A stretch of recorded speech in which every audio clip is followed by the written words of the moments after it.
Alright, may I request that the Kipel families side na po di dyan, yeah, to...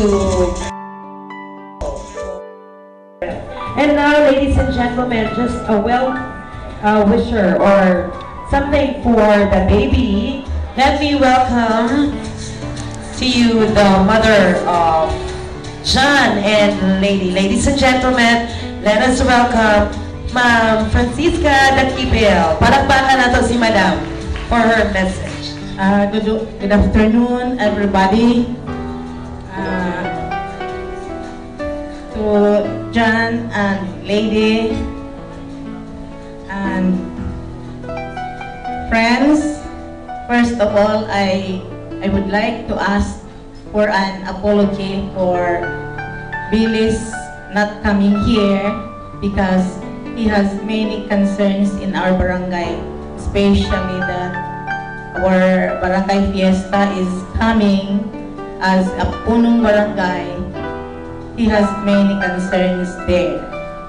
Our sports feast is still going on today.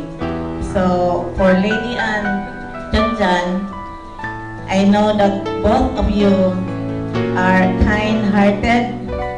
Let your love grow through the years, and we welcome Jeremy Jude in our family.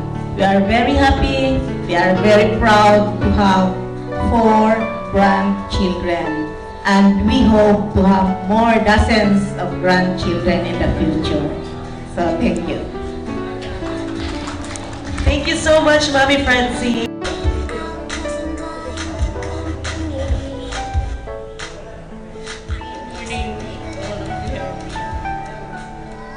I'm very much happy that I have already what we call in English, apo sa tuhod. Apo sa tuhod. So in English, ano apo sa tuhod? I hope that Lady and Henry are successful in their lives. Thank you.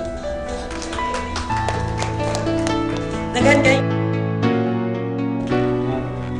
Daghang salamat sa pagtampong inyo sa pagbunyag ni Baby Jared. Naguli na uban no? Basta thank you. Thank you. Yan sa mga ninong, ninang, thank you na pagdawat sa mga invitasyon. Salamat. Pakugos ni Dandan. Jan, kugos ni Dandan.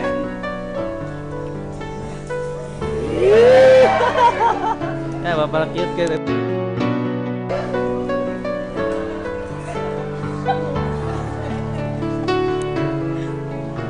Thank you for coming here. I know you're always there to guide Baby Jen. Pohon-pohon, hindi niya. Tuloy sila sa inyong mga good attitude. Hindi rawat ang opposite ha. Thank you to Nanay Francine, mga aunties and uncles from both our sides. Thank you for your support.